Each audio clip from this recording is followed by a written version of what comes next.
اعوذ باللہ من الشیطان الرجیم بسم اللہ الرحمن الرحیم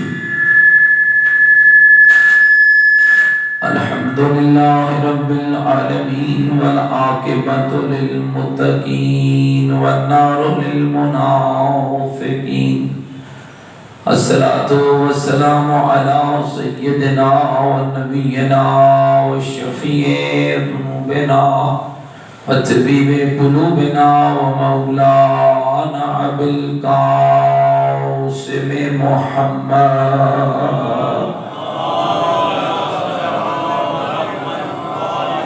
وآلہ الطیبین الطاہرین المعصومین المظلومین المنتجبین ولعنۃ اللہ علی اعدائہم البنین اما بعد فقد قال الحکیم فی القرآن المجید وقولہ الحق وهو اصدق القائلین بسم اللہ الرحمن الرحیم من عمل سیئۃ فلا یجزى الا مثلها من عمل صالحا من ذکر او انثى وهو مؤمن فاولئک يدخلون الجنہ یرزقون فیہا بغیر حساب قال الرسول صلی اللہ علیہ وآلہ وسلم ان لقتل الحسین حرارتا فی قلوب المؤمنین لا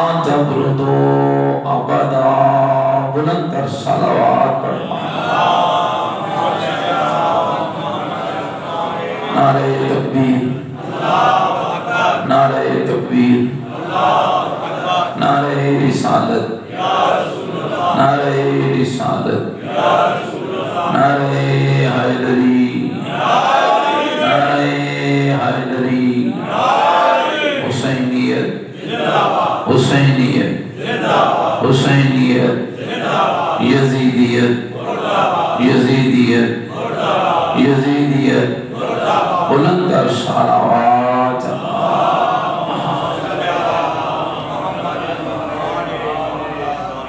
قرآن مجید و فرقان حمید کا 40واں سورہ، اس کا نام مبارک ہے سورہ مومن، اور سورہ کی 40ویں آیت ہے جسے تلاوت کا شرف حاصل کیا۔ میرا پاک رب ارشاد فرماتا ہے من عمل سیئۃ فلا یجزى الا مثلها، بندگان خدا خیال رکھنا، عمل بد ہوگا تو نتیجہ بد ہوگا، عمل برا ہوگا تو نتیجہ برا ہوگا، عمل خبیث ہوگا تو نتیجہ خبیث ہوگا۔ من عمل صالحا، اور جس کا عمل صالح ہوگا، من ذکر او انثی، چاہے وہ مرد ہو یا عورت، اللہ فرماتا ہے وَهُوَ مُؤْمِنٌ، شرط یہ ہے کہ وہ صالح عمل کرنے والا مومن ہو، فَأُولَئِكَ يَدْخُلُونَ الْجَنَّةَ، تو میں اللہ اس سے وعدہ کرتا ہوں کہ جنت ہی اس کا مقدر ہے۔ یاد رکھیے گا میرے عزیزوں، دوستوں اور ساتھ قابل احترام بزرگوں، دو چیزوں کو قرآن نے بڑے واضح الفاظ میں بیان فرمایا کہ ایک عمل کا صالح ہونا ضروری ہے، اور دوسرا عمل کرنے والے کا مومن ہونا ضروری ہے۔ ایمان نہیں ہے تو عمل بے فائدہ، اور عمل نہیں ہے تو ایمان بے فائدہ۔ میرے اور آپ کے 8ویں امام حضرت امام علی رضا علیہ السلام ارشاد فرماتے ہیں ہمارے شیعہ لا تدعوا عمل الصالح والاجتہاد فی العبادہ اتکالا علی حبنا، عبادت اور نیکی کو ہماری محبت کے بھروسے پر مت چھوڑ دینا۔ میں محب علی ہوں، میں علی والا ہوں، میں علی کا شیعہ ہوں، میں علی کا عزادار ہوں، میں ذاکر ہوں، میں نوح خان ہوں، میں بڑا ماتمی ہوں، میں بانی مجلس ہوں، بس یہ اتنا کچھ تو میں کر رہا ہوں، بس مجھے نماز روزہ حج زکوٰۃ کی کیا ضرورت ہے؟ 8ویں امام فرما رہے ہیں لا تدعوا عمل الصالحہ والاجتہاد فی العبادہ، ہمارے شیعہ عمل صالح اور نیکی کی کوشش نہ چھوڑنا، اتکالا علی حبنا، ہماری محبت کے بھروسے پر، اور وَلَا تَدَعُوا حُبَّ آلِ مُحَمَّدٍ اتکالا علی العبادہ، اور نہ ہی ہماری محبت چھوڑ دینا اپنی عبادت کے بھروسے پر۔ کیوں؟ فرمایا یاد رکھنا عبادت کے بغیر ہماری محبت قبول نہیں ہے، اور ہماری محبت کے بغیر تمہاری عبادت قبول نہیں ہے۔ قرآن کہہ رہا ہے من عمل صالحا من ذکر او انثی، صالح عمل کرنے والا مرد ہو یا عورت، شرط یہ ہے کہ ہوا مومن، وہ مومن ہو، فَأُولَٰئِكَ يَدْخُلُونَ الْجَنَّةَ۔ ابھی قبلہ کیا خوبصورت بیان کر رہے تھے کہ کیا انعام دے گا، کہاں تیری دنیا، کہاں رب کی جنت، کہاں یہاں کی تکلیفیں، کہاں جنت کی نعمات، کہاں دنیا ہے نا، کھانا ہو کمانا پڑتا ہے، پہننا ہو لباس بنانا بھی پڑتا ہے، خریدنا بھی پڑتا ہے، پانی کی طلب ہو کنواں کھودنا پڑتا ہے، لیکن کیا کمال ہے تیرے اللہ کی جنت کا۔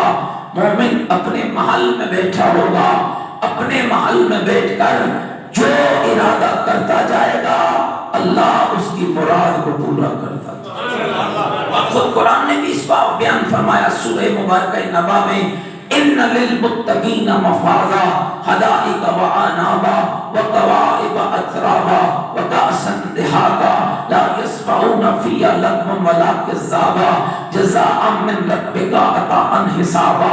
شرط وہی لگاتا ہے میرا بندہ متقی بن کے چلا آ، میں نے متقیوں کے لیے ایک ایسا گھر بنایا ہے جس میں باغات ہیں، باغیچے ہیں، انگوریاں ہیں، ہم سے محبت کرنے والے ساتھی ہیں، شربت کے چھلکتے ہوئے پاکیزہ جام ہیں، جس میں نہ بول ہے نہ براز ہے، نہ دکھ ہے نہ درد ہے، نہ رنج ہے نہ علم ہے، نہ چھن جانے کا ڈر ہے، نہ لٹ جانے کا ڈر ہے، نہ بیماری کا خطرہ ہے، نہ جوانی کے جانے کا خطرہ ہے، نہ حسن کے خراب ہونے کا خطرہ ہے۔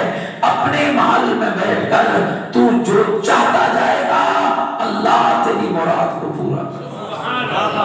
نعرہ تکبیر، اللہ اکبر، نعرہ رسالت، یا رسول اللہ، نعرہ حیدری، یا محمد و آل محمد، بلند تر صلوات۔ اللہم صلی علی محمد و آلہ، گھبراہتے نہیں بھی بیٹھے۔ جنت انعام ہے، اور یہ کیا ہے؟ ہم نے شاید جنت کو بھی وہ چاولوں کی دیکھ سمجھ گئے، یہ نیاز بانٹتے ہیں نا، بانٹنی چاہیے، ہم ممکن نہیں ہے نیاز کے، زیادہ بانٹنی چاہیے، جتنی توفیق کو بانٹنی چاہیے۔ ہاں اتنا ضرور کہتے ہیں حلال سے پکا کے بانٹنی چاہیے، حرام سے پکی ہوئی نیاز جہنم میں تو لے جا سکتی ہے، جنت میں نہیں لے جا۔ حلال خرچ کیجیے، عزاداری نعمت خدا ہے، مجلس نعمت خدا ہے، ذکر اہل بیت نعمت خدا ہے، اس میں خرچ حلال سے کر تب اللہ راضی ہوگا۔ بڑے جلسوں کا حکم نہیں ہے، عزاداری کا حکم ہے، ڈھیر افراد کے لانے کا حکم نہیں ہے، عزاداری کا حکم ہے، زیادہ دیگیں پکانے کا حکم نہیں ہے۔ ہاں جتنا اللہ نے تجھے حلال دیا ہے اسے خرچ کرتا جا، اللہ تیرے ایک ایک ٹکے کے بدلے میں تجھے دنیا میں بھی اجر عطا کرتا رہے گا اور آخرت میں بھی اجر عطا کرتا رہے گا۔ شک یہ توجہ رہے، جنت انعام ہے، جنت نیاز نہیں۔ آپ نیاز مانتے ہیں؟ یقیناً پکائی ہوگی، نیاز پکائی۔ ابھی اعلان بھی مولانا قبلہ کر رہے تھے، نہیں دیکھتے کہ یہ جو نیاز کھانے والا ہے کیسا ہے، نماز پڑھ کے آیا ہے، روزہ رکھ کے آیا ہے، داڑھی رکھی ہے نہیں رکھی ہے، حق دیا ہے نہیں دیا ہے، کیسا ہے۔ جو آئے اسے کھلا دیتے ہو، اور میں کہا کرتا ہوں ہر کسی کو کھلایا کرو، کوئی غیر بھی آ جائے تو اسے حسین کی نیاز کھلایا کرو، ہو سکتا ہے تیرے حلال مال سے پکی ہوئی نیاز اس پہ اثر کر جائے اور وہ دنیا کی گندگی کو چھوڑ کے حسینی بن جائے۔ صلوات بار محمد وآل محمد صلوات۔ اللہم صلی علی محمد و آل محمد. گھبرا تو نہیں ہے لیکن جنت نیاز نہیں ہے. بلے صراط پہ مولا علی ٹوکری رکھ کے یوں نہیں بیٹھا ہوگا کہ جو آتا جائے گا اور علی اٹھا اٹھا کے جنت کا ٹکٹ دیتا جائے گا. نہ میرے بھائی، یہ کمال ہے میرے رب کا کہ جنت بانٹنے کا حق دیا ہے تو اسے دیا ہے جو کائنات میں سب سے بڑا عادل ہے. اسے دیا ہے جو سگے بھائی کو بیت المال میں سے 2 درہم زیادہ نہیں دیتا ہے. تو یاد رکھ، جو علی سگے بھائی کو بیت المال میں سے 2 درہم زیادہ نہ دے، وہ بے نماز کو جنت کا ٹکٹ نہیں دے گا، وہ بے روزے کو جنت کا ٹکٹ نہیں دے گا، وہ بہن کا کھانے والے کو جنت کا ٹکٹ نہیں دے گا، وہ دین آل محمد سے غداری کرنے والے کو جنت کا ٹکٹ نہیں دے گا. اس لیے کہ اللہ نے جنت بانٹنے کا اختیار ابو طالب کے بیٹے علی کے سپرد کر دیا. علی کون ہے؟ جن کے بارے میں تاریخ پڑھی ہے. تیسری خلافت کے بعد یہ جملہ سنیے گا، ایک گروہ آیا تھا، لوگوں نے بڑی ساز باز کی تھی، بڑا مال لوٹا تھا. اب جب مولا علی تخت حکومت میں بیٹھے تھے تو مولا نے ایک جملہ فرمایا تھا کہ بیت المال واپس لاؤں گا چاہے وہ کسی کی بیٹی کے جہیز کا حصہ ہی کیوں نہ بن گیا ہو. بیٹیاں بھی آئیں، جہیز بیت المال سے بنے، اور علی نے فرما دیا کہ میں اگر بیت المال کسی کی بیٹی کے جہیز کا حصہ بھی بنا تو علی وہاں سے واپس لوٹائے گا.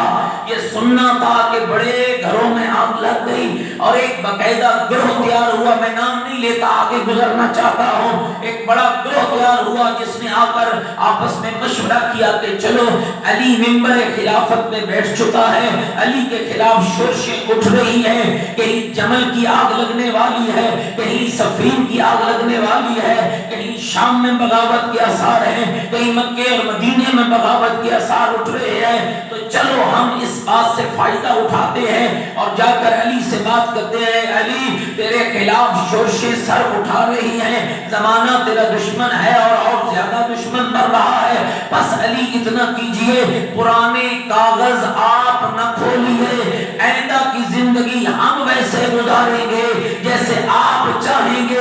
پورا گروہ تیار ہو کر میرے آقا علی کی خدمت میں آیا اور علی کیا کر رہے تھے؟ توجہ، علی بیٹھے ہوئے بیت المال کا حساب کر رہے تھے اور اس گروہ میں جو ان کا سردار تھا آگے بڑھ کے کہنے لگا، مولا علی آپ سے ایک بات کرنا چاہتے ہیں. مولا نے پوچھا ذرا یہ بتاؤ، جو بات تم مجھ سے کرنا چاہتے ہو وہ بات ذاتی ہے یا بات قومی ہے؟ علی ایک کر لے، یہ ذاتی اور قومی کا کیا فلسفہ ہے؟ فرمایا یہ جو دیا، توجہ رہے علی کتنا عادل ہے، یہ جو دیا جل رہا ہے اگر بات قومی ہے تو یہ بیت المال کے مال تیل سے جل رہا ہے، علی اسی روشنی میں بات کرے گا. اور اگر بات کا تعلق علی ابن ابی طالب کی ذات کے ساتھ ہے تو پھر علی پہلے اپنے مال کے خریدا ہوا تیل دیے میں ڈالے گا، دیا جلائے گا، پھر تم سے بات کرے گا. یہ کہہ کر پلٹ گئے، اس سے کیا ساز باز کرو گے؟ جو بیت المال کا تیل جلانے میں اتنا عادل ہے وہ تمہارے مالوں پہ پردے نہیں ڈال سکتا. اللہ نے آپ کو اتنے عظیم ہادی اور رہبر عطا فرمائے اور عزاداری سید الشہداء. یاد رکھنا میرے دوستو، نعمت خدا ہے. یہ سب سے پتہ نہیں، میں نے آپ کے اس شہر میں پہلے کبھی یہ جملہ کہا نہیں کہا، بانی مجلس کا لفظ ہی خود درست نہیں ہے. ہم بانی نہیں ہیں، شاید میرے بانی محترم بیٹھے اور ناراض نہیں ہو جائیں، لیکن سمجھانا میری ذمہ داری ہے. بانی کہتے ہیں بنانے والے کو. عزادارو، ہم نے عزاداری نہیں بنائی ہے، ہم نے مجلس نہیں بنائی ہے. جو حرم حضرت ابو الفضل العباس اور حرم حسین ابن علی سے یہاں آپ کے ملک میں آتے ہیں وہ اپنے ساتھ کیا لکھواتے ہیں؟ خادم حرمین، یعنی خادم حرم ابو الفضل العباس اور خاتم حرم حسین ابن علی، تو اے مومن ان لفظوں کے چکروں سے باہر نکلو، اور تو بھی لکھوایا تھا خاتم مجلس حسین ابن علی، خاتم عزاداری حسین ابن علی، خاتم جلوس آزائے حسین ابن علی، اس لیے کہ جب بانی بولو گے تو تکبر کی بدبو آتی ہے، جب خاتم بولو گے تو محبت کی خوشبو آتی ہے۔ بانی کسے کہتے ہیں؟ بنانے والے۔ محترم غور کیجئے گا، میں نے عزاداری بنائی ہے، آپ نے بنائی ہے، کسی خان ملک نے بنائی؟ حسین ابن علی کی عزاداری، اور یہ جملہ ذرا غور کرنا، کربلا تاریخ کا وہ خوبصورت برق ہے۔ دنیا کے اندر قرآن اٹھا لیجئے، واقعہ پہلے ہوتا ہے، ذکر بعد میں ہوتا ہے۔ حضرت نوح نے کشتی بنائی، کشتی پہلے بنی، ذکر بعد میں ہوا۔ یونس مچھلی کے پیٹ میں گئے، پہلے گئے، ذکر بعد میں ہوا۔ ابراہیم آگ میں ڈالے گئے، پہلے گئے، ذکر بعد میں ہوا۔ یہ واحد کربلا ہے جس کا واقعہ بعد میں ہے، ذکر پہلے ہے۔ اور حسین ابن علی کی جہاں تک عزاداری کی بات ہے تو یاد رکھنا یہ مستند تاریخ ہے، جب حضرت آدم صفی اللہ حضرت حوا سے دور کر دیے گئے تھے، حوا کہیں اور تھی اور آدم کہیں اور تھے، اور جب اللہ نے ان دونوں کو ملانے کا ارادہ کیا تو چند دعا کے کلمات دے کر جناب جبرائیل کو حضرت آدم کی طرف بھیجا، اور وہ دعا کیا تھی؟ اللہم بحق محمد وانت المحمود بحق علی وانت الاعلی بحق فاطمہ وانت فاطر السماوات والارض بحق حسن وانت المحسن بحق حسین وانت قدیم الاحسان۔ اور شیعہ نے حیدر قرار، آج یہ دعا تیرے پاس بھی ہے، اسی لیے میں کہتا ہوں جتنا رب کا شکر ادا کر تیرا شکر کم ہے، اور مکتب اہل بیت جیسی اور تشیع جیسی اس مذہب کی نعمت کا شکر زیادہ ہے، اس لیے کہ جو دعا، توجہ، جو دعا اللہ نے جبریل کے ذریعے آدم تک پہنچائی ہے، وہی دعا اللہ نے 14 کے ذریعے تم تک بھی پہنچا۔ محمد وآل محمد صلوات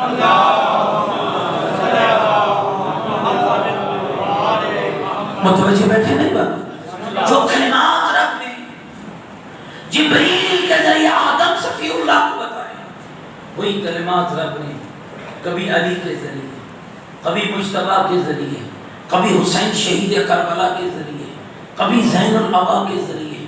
آج کتنا عجب ہے، جن کے امام کے لبوں سے نکلے ہوئے کلام کو زبور آل محمد کہا جاتا ہے، ان کا شیعہ صحیفہ سجادیہ سے واقف ہے، جن کے امام کے لبوں سے نکلے ہوئے جملوں کو نہج البلاغہ قرار دیا جائے، ان کا ماننے والا نہج البلاغہ کے نہ خطبے کو پڑھے، نہ خط کو پڑھے، نہ علی حیدر قرار کے کلمے کو پڑھے، اور پھر سینہ چوڑا کر کے کہے مجھ جیسا تو کوئی عزاداری نہیں ہے، مجھ جیسا تو کوئی شیعہ ہی نہیں ہے۔ یاد رکھ، میں اور تو کیسے شیعت کا دعویٰ کر سکتے ہیں؟ شیعہ تو وہ تھا علی کا جس نے 46,000 حدیثوں کو یاد کیا، شیعہ تو وہ تھا علی کا جس نے 30,000 حدیثوں کو یاد کیا، شیعہ تو وہ تھا علی کا جس کا ہاتھ پکڑ کے علی رات کی تاریکی میں لے جاتے، جنگلوں میں پہنچ جاتے، اور کمیل کا ماتھا چوم کے کہتے کمیل جانتا ہے میں علی تجھے اس جنگل میں کیوں لایا ہوں، مولا کیوں لائے ہو؟ علی رو پڑتے، ہاتھ سینہ اقدس پہ رکھتے اور فرماتے کمیل یہ میرا سینہ دے، یہ ہڈی اور گوشت کا ڈھانچہ نہیں، یہ علم کا ٹھاٹھے مارتا ہوا سمندر روزن ہے، مولا پھر رو کیوں رہے ہو؟ کمیل رو اس لیے رہا ہوں، اس علم کے سمندر کے موتی علی دینا چاہتا ہے، کوئی لینے کے لیے تیار ہی نہیں۔ نعرہ تکبیر، نعرہ رسالت، یا رسول اللہ، نعرہ حیدری، صلوات بر محمد و آل محمد صلوات۔ اللہم صلی علی محمد و آل محمد۔ متوجہ بیٹھے میری بات؟ کیا ہو گیا ہے؟ یاد رکھنا میرے دوستو، عزادار تو وہ تھے جنہوں نے اپنی زندگی کا ایک ایک پل حسین ابن علی کے نام کر دیا، ایک ایک زندگی کا پل۔ اور یاد رکھیے یہ مجلس اعلیٰ یہ نعمت خدا ہے۔ تو میں عرض کر رہا تھا کہ اللہ نے حسین ابن علی کے ذکر کو پہلے واضح کیا ہے، کربلا کا واقعہ بعد میں ہوا ہے۔ میرے رسول فرماتے ہیں لما عرج بالسماء رأیت عن یمین العرش مکتوبہ، معراج پہلے ہے، واقعہ کربلا بعد میں ہے۔ رسول عربی فرماتے ہیں جب مجھ محمد کو آسمان کی معراج کرائی گئی، میں نے آسمان کی دائنی طرف لکھے ہوئے دیکھا ان الحسین مصباح الہدی وسفینۃ النجاۃ، میرا حسین ہے جو چراغ ہدایت بھی ہے، کشتی نجات بھی ہے۔ کتنا بدبخت ہوگا وہ شخص، دوستو غور کرنا، آج 19 سفر ہے نا، 49 دن ہو گیا ہے حسین کے گھر آتے ہوئے، اگر ہر روز کہیں نہ کہیں تو مجلس ہوئی ہے۔ 49 دنوں سے حسین کا دار شفا کھلا ہے، روح کے مریضوں کو غذا دی جا رہی ہے، روحانی بیماریوں کا علاج حسین کی مجلس میں ہو رہا ہے۔ اور یاد رکھنا جہاں روح بگاڑی جائے وہ مجلس سے حسین نہیں ہوتی، جہاں روح کی بیماری کو دور کر کے اسے صحیح نسخہ دیا جائے جو اللہ کے قرآن اور 14 کے فرمان کے مطابق ہو، اسے مجلس سے حسین ابن علی سمجھیے۔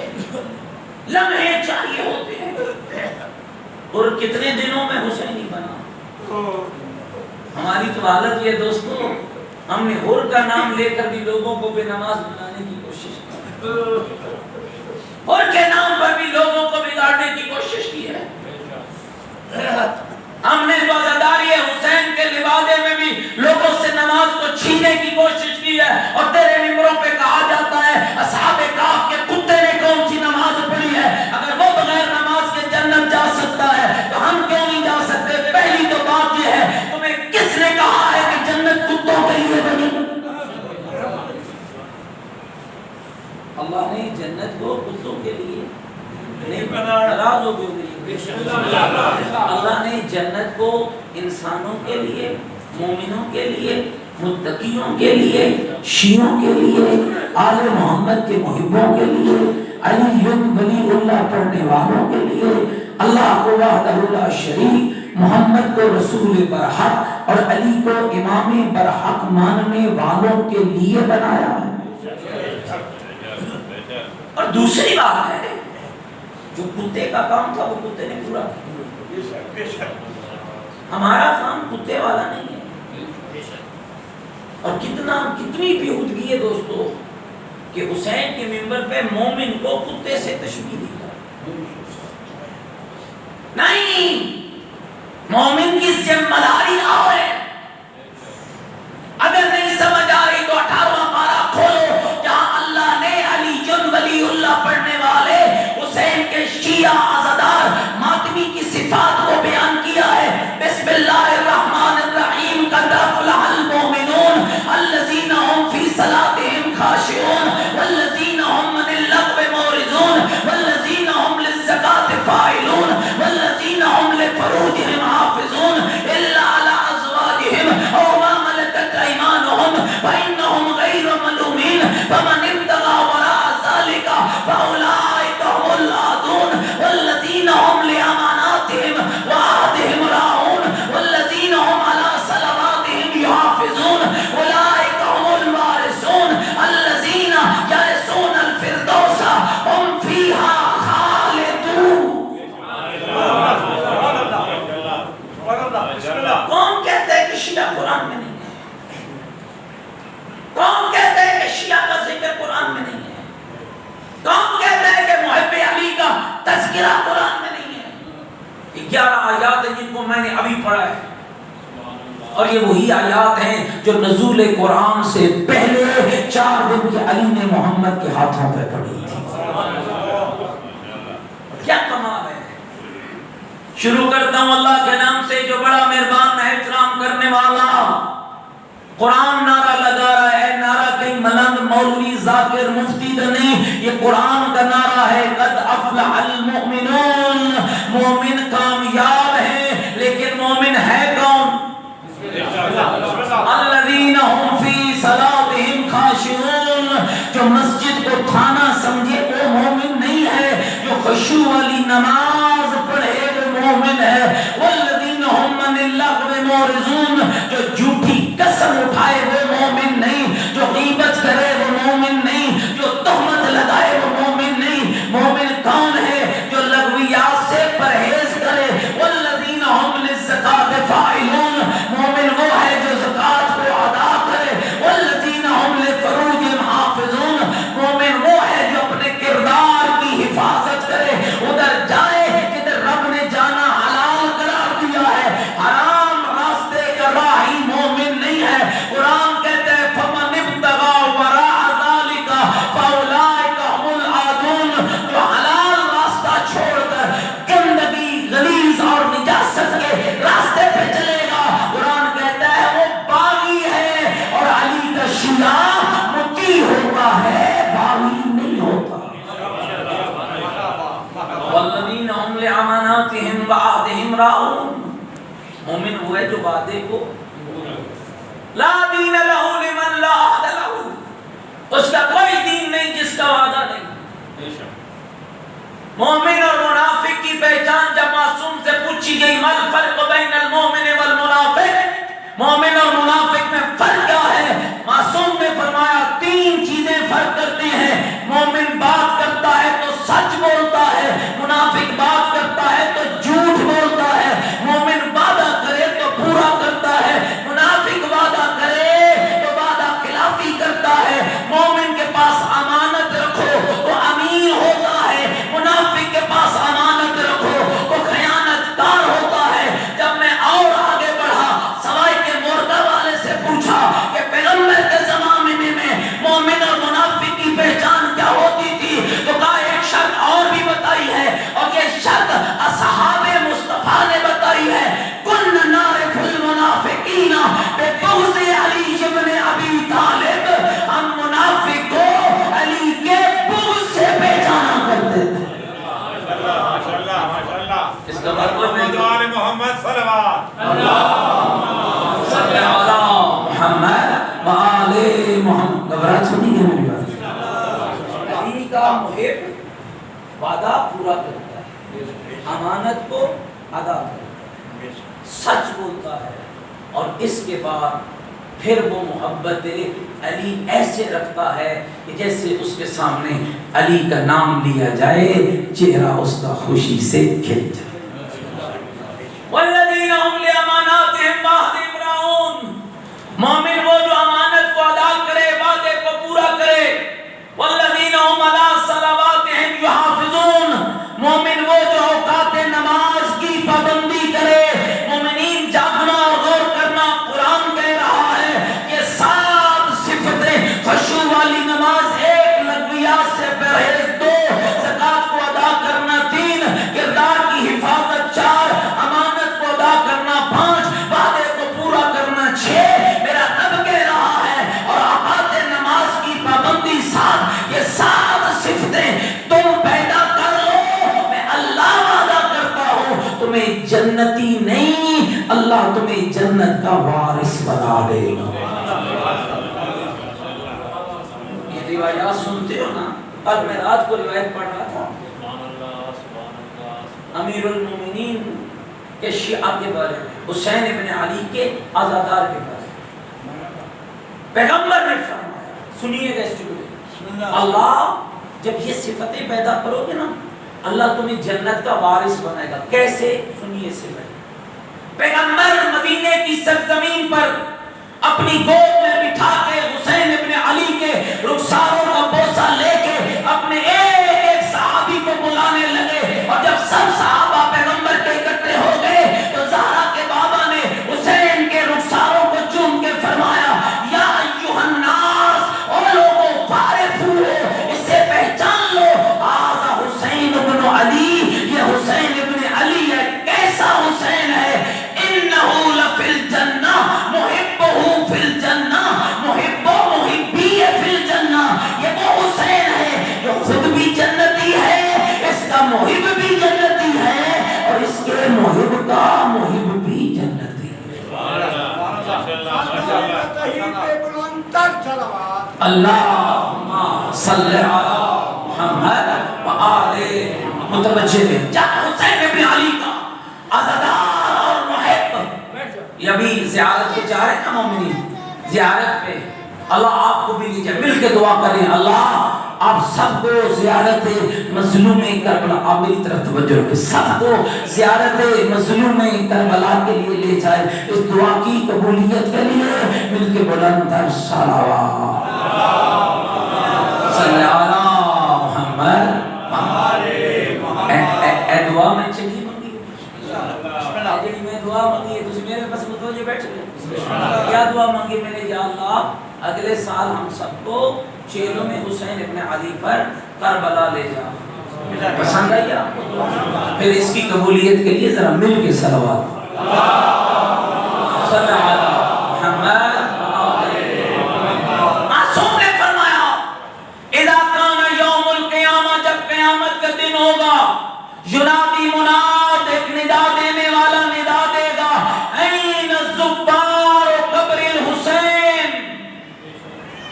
یہ معمولی منصب نہیں ہے، لیکن یہ دعا اس ظاہر کے لیے نہیں ہے جو حرام کے پیسے سے گیا، اس کے لیے نہیں ہے جو نماز کے منکر ہے، اس کے لیے نہیں ہے جو روزے، اور میری طرف دیکھو بھائی، اس کے لیے نہیں ہے جو روزے اور حج اور اعمال دین کا منکر ہے۔ آپ حیران ہوں گے، میرے عالم دوست ہیں، فرماتے ہیں میں حرم حضرت ابو الفضل العباس میں کھڑا دوستو کس کس غلطی کی نشاندہی کریں، علماء کی زندگیاں گزر گئی ہیں، 100 سال خدمت دین کرنے والے کو ایک جاہل کہتا ہے اے تم مقصر ہے، جن کی زندگیاں علوم آل بیت کو پڑھانے پڑھنے اور لکھنے میں گزر گئی ہیں، آج جاہل ان کے بارے میں بات کرتا ہے اے تو شیعی نہیں۔ اگر علی کے روزے پہ زندگی گزارنے والا شیعہ نہیں ہے تو جسے طہارت کا ہی پتہ نہیں ہے پھر وہ شیعہ نہیں۔ میرے دوستو، اپنی قوم کے ان بزرگوں کے بارے میں لوگوں کو یہ زبان مت استعمال کرنے دے۔ وہ عالم کہتے ہیں حرم میں حضرت ابو الفضل العباس میں کھڑا تھا کہ مغرب کی آذان کی آواز آئی اور ایک لوگ کھڑا تھا جو ظاہر اپنے آپ کو ظاہر حسین کہتے تھے، کہا اس گروہ کو میں نے کہا چلو نماز پڑھیں، آگے سے جواب آیا مالکوں کے پاس آ کر بھی کوئی نماز پڑھتا ہے؟ اگر مالک خود پابند نماز، تو یہ کیسا شیعہ ہے، یہ کیسا وفادار ہے؟ اس کے لیے یہ ندا نہیں ہے۔ عارفاً بحق الحسین، حضرت امام جعفر صادق علیہ السلام نے فرمایا جب کسی شخص نے آ کے پوچھا فرزند رسول ہم نے سنا ہے کہ جو آپ کے جد حسین کی قبر کی زیارت کے لیے جاتا ہے ایک زواری حسین کا ثواب 70 حج کے برابر ہے، فرمایا نہیں 700 حجوں کے برابر، مولا 700 حج، فرمایا نہیں 7000 حجوں کے برابر، مولا 7000 حج، فرمایا نہیں 70,000 حجوں کے برابر، مولا 70,000 حج، فرمایا نہیں۔ ظاہر حسین جب گھر سے نکلتا ہے جتنے قدم ہوا میں اٹھاتا ہے ہر قدم کے بدلے عمرے کا ثواب ملتا ہے، جتنے زمین پہ رکھتا ہے ہر قدم کے بدلے حج مقبولہ کا ثواب ملتا ہے۔ راوی طرف کے کہتے ہیں زہرا کے بیٹے عمل ایک ہے ثواب الگ الگ کیوں ہے؟ امام نے فرمایا عارفاً بحق الحسین، جو جتنا جتنا حسین کو جان کر حسین کی اطاعت کرتا رہے گا اتنا اتنا اس کے ثواب میں اضافہ ہوتا ہے۔ اور نماز اطاعت حسین، روزہ اطاعت حسین ہے، حج اطاعت حسین ہے، خمس ادا کرنا اطاعت حسین ہے، زکات دینا ناراض نہیں ہو گئے اطاعت حسین ہے۔ جو واجب امام کی اطاعت کو واجب سمجھتا ہے۔ اب پھر حدیث سن لیں اور میں آپ کی زحمتوں کو ختم کرتا ہوں۔ اذا کان یوم القیامہ، جب قیامت کا دن ہوگا، ینادی مناد، ایک ندا دینے والا ندا دے گا، این زبار قبر الحسین، قبر کے ظاہر کہاں ہیں؟ مالک جہاں بیٹھے فیقوم اناس، بہت سے لوگ کھڑے ہوں گے جو حسین کی قبر کے سچے ظاہر ہیں۔ مالک جہاں ہے، آواز آئے گی خذوا من احببتم وانطلقوا به الى الجنہ، اٹھو حسین کے ظاہروں جو تم سے محبت کرتے تھے اس لیے کہ تم ظاہر حسین ہو، جاؤ خود بھی جنت میں چلے جاؤ، انہیں بھی جنت میں لے جاؤ۔ معمولی منصب نہیں ہے۔ اور سمجھیے اس بات، حضرت مفضل یہ آخری وقت پڑھا، جلیل القدر شیعہ ہے امام صادق، یہ ویسا ہی ہے جیسے کمیل مولا علی کا، جیسے آدھی رات کو کمیل کو مولا علی لے کے جنگل میں جاتے تھے نا، ایسے ہی حضرت مفضل کو امام صادق جنگل میں لے کے نکلے اور تنہائی میں بیٹھ کر عقیدہ توحید پڑھاتے تھے۔ امام صادق کی پڑھائی ہوئی توحید مفضل کے نام سے مشہور ہے، 3 جلدوں میں ہے، پڑھنا کہ امام صادق نے اپنے صحابی حضرت مفضل کو عقیدہ توحید کیسے سکھایا۔ اب معیار سمجھ آیا کہ کتنا بڑا آدمی ہے۔ امام کی خدمت میں آئے، امام نے فرمایا مفضل میرے جد حسین کی قبر کی زیارت کے لیے جاتے ہو؟ جواب کیا دیا؟ ہاں مولا جاتا ہوں۔ فرمایا مفضل میرے جد حسین کی قبر کی زیارت کے لیے جاتی ہو؟ ہاں مولا جاتا ہوں۔ فرمایا لا تزورون خیر من ان تزورون، اچھا ہوتا مفضل کہ تم میرے جد حسین کی قبر کی زیارت کے لیے نہ گئے ہوتے ہیں۔ آپ مجلس میں آئے نا، میں بھی آیا نا، کوئی ہمیں کہتے اچھا ہوتا کہ تم مجلس میں نہ آئے ہوتے، ساڑھے بولے کہہ رہے ہیں۔ اب مفضل معمولی بندہ نہیں ہے جس کو تنہائی میں لے جا کر جعفر صادق توحید سکھا رہا ہے، اور خود پوچھتی ہیں جاتے ہو میرے جد حسین کی قبر کی زیارت کے لیے؟ جاتا ہوں مولا۔ لا تزورون خیر من ان تزورون، اچھا ہوتا کہ تم نہ گئے ہوتے۔ دوستو اس منبر کے تقدس کی قسم، کانپا حضرت مفضل اور کانپ کے کہنے لگا قطعت ظہری ابن رسول اللہ، رسول کے بیٹے آپ نے یہ کہہ کر کہ اچھا ہوتا کہ میں نہ گیا ہوتا، آپ نے تو میری کمر کو توڑ ڈالا ہے۔ فرمائیے کیوں کہہ رہے ہو کہ اچھا ہوتا کہ میں نہ گیا ہوتا؟ میں مفضل میرے داد حسین کی قبر پہ جانے کے آداب جانتے ہوں؟ پتہ ہے کربلا کے مظلوم کی قبر کی زیارت کے آداب کیا ہے؟ دوستو فقط پھیرا ڈالنا کافی نہیں ہے،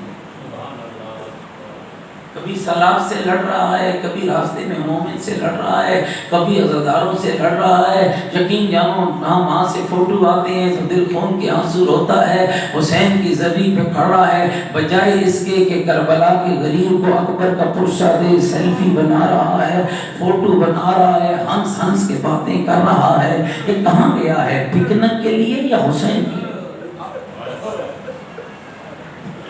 ہاں اگر یہ تبلیغ کرنا وہابیت ہے تو الحمدللہ ہمیں اس پر فخر ہے، اس لیے کہ ہم تیرے دین سے کھیل نہیں سکتے ہیں، ہم تیرے نظریے سے کھیل نہیں سکتے ہیں، فقط اس لیے کہ اگر آج میں حق کہوں گا تو کل پتہ نہیں یہ مجھے بلائے گا یا نہیں بلائے گا۔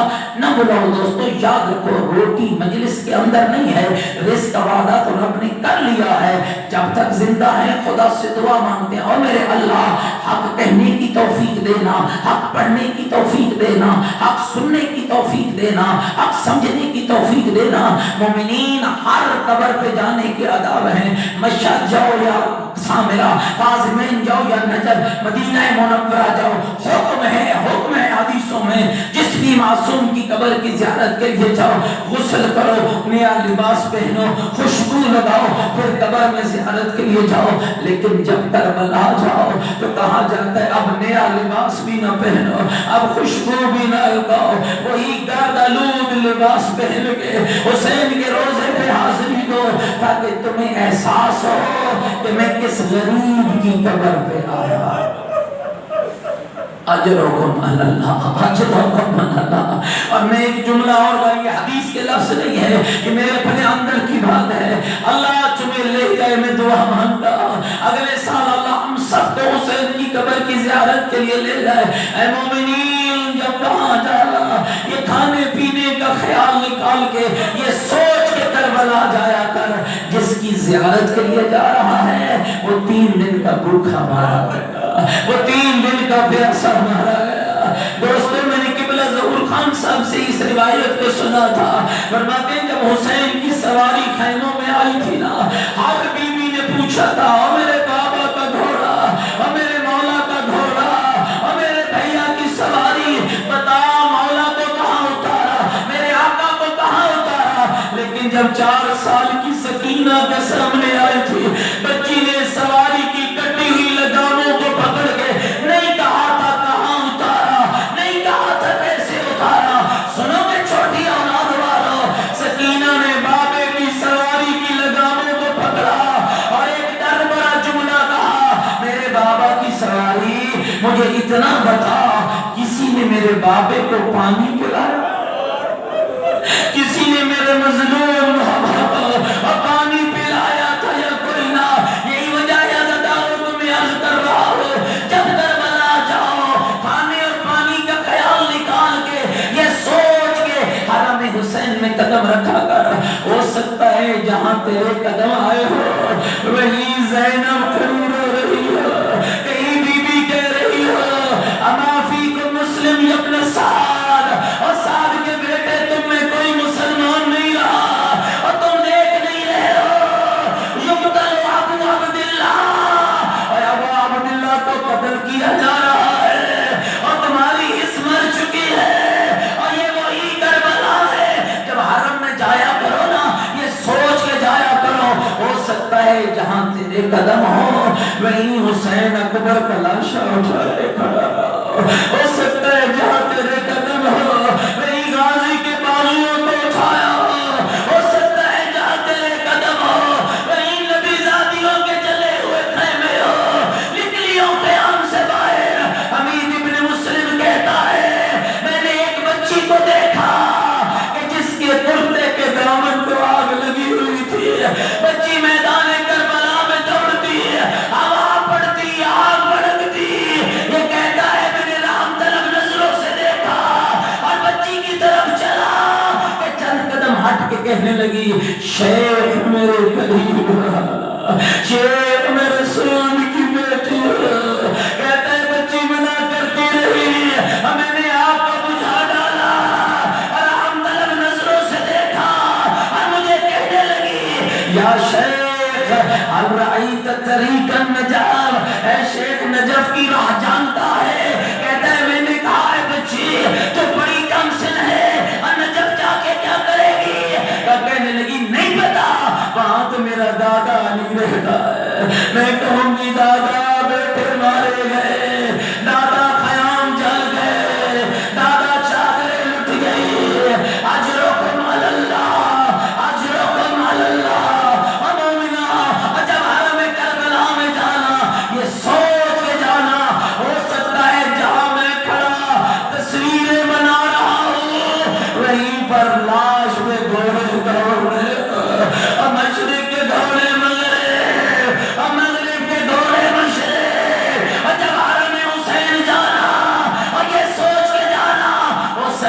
جہاں تو کھڑا ہو وہیں حسین کے شہیدوں کے لاشوں پڑے ہو، اور حسین غریب لاشوں کے درمیان اپنی سواری کی بات کو پکڑے، ایک ایک لاش کو خطاب کر رہا ہو، این این اکبر، این این حبیب، این این زہیر، این این بریر۔ اور میرے اکبر کہاں چلے گئے، اور میرے زہیر کہاں چلے گئے، اور میرے بریر کہاں چلے گئے؟ حضرتانو پس یہ آخری جملے سن لو۔ پھر حسین نے ایک نوحہ پڑھا، یا فرسان الحجا، یا عبدال الصفا، اور میرے شاہ سوارو، اور میرے جوان مردو، اور پہلے میں بلاتا تھا تم دوڑ کے آتے تھے، آج بلاتا ہوں مجھے جواب نہیں دیتے۔ قوموا ایھا الکرام، اٹھو میرے عزت دار